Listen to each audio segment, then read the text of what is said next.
If there was a button I could press to stop all hydrocarbon usage today, I would not press it. You would not press it? Of course not. Okay. Did you expect him to say that? What kind of a threat do you think you are to the oil and gas industry? Well, I don't think we're much of a threat. I mean, yet. Yet. I mean, the more obvious threat is that we're going to run out of hydrocarbons to mine and burn. That's rather obvious. I mean, it's but not. It's no time soon, judging from the comments we've had this morning. So it's getting harder and harder to find hydrocarbons, and it's getting much more expensive to extract them.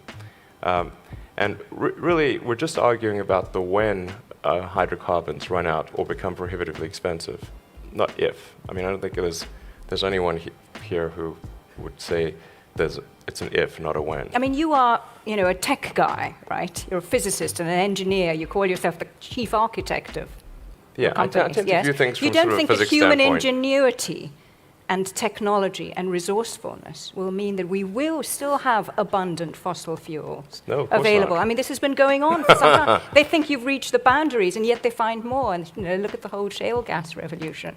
There are time extensions on the game, but the game is going to come to an end. That should be absolutely certain, obviously, frankly. But I don't have any fundamental dislike of hydrocarbons.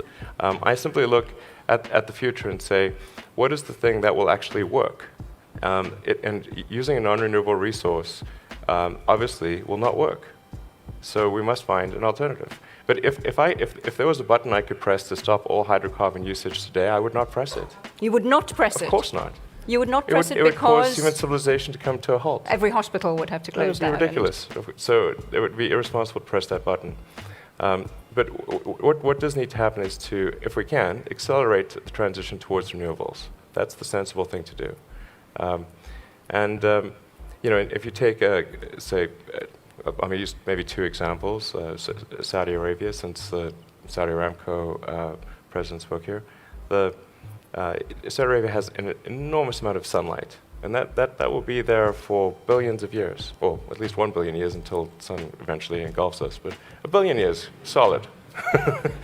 So it seems that investing in the solar resource is the thing that's really going to preserve the long-term future, not so much the oil and gas. I mean, that's a temporary thing.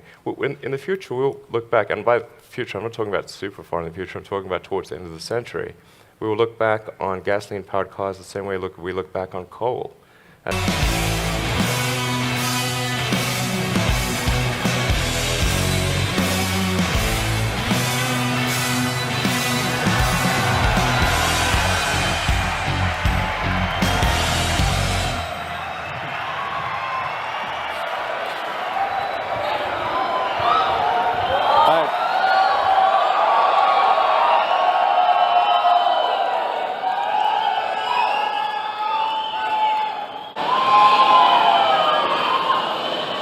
So the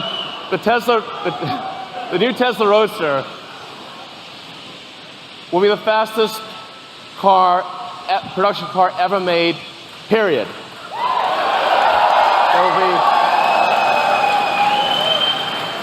and this is the base model. Okay, this is the base model. Expecting this to be available in 2020. Yeah, exactly. So would you like to come up? Would you like to come up and? Okay. Coming up. Come on.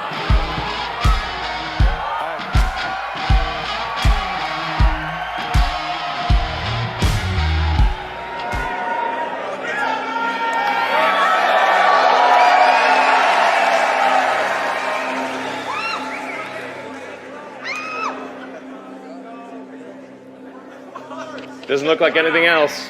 Thank you. Oh, wait. We have,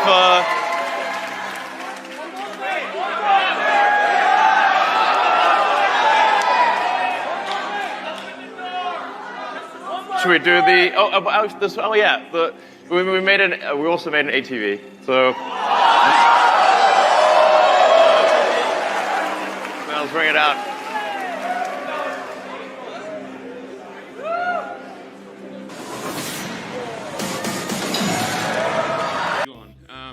How do I sign up to test out your neural net program?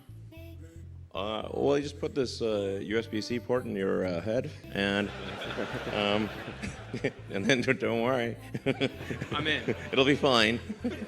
Might sting a little. And I can see why solar can make sense in a place like California, where it's sunny all the time, homes are big, a lot of roof space, you can lay out all the solar panels. But in a place like Hong Kong, densely packed, vertical cities, how can solar make sense here? Yeah, I think it's true that in dense cities, rooftop solar is not going to solve the energy need. But what you can do is have ground mount solar power, let's say near Hong Kong, tapping into the existing power lines that are coming in. So you can supply Hong Kong with solar power, we just need to be coming from a land area that's not too far away. And I mean, it's worth noting, certainly, China has actually an enormous land area, much of which is hardly occupied at all.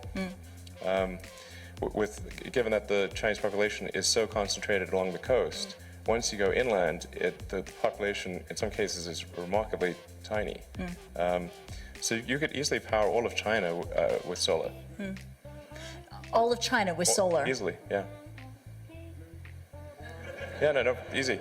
The world's most populous country? Yep, definitely. Wow. Yeah.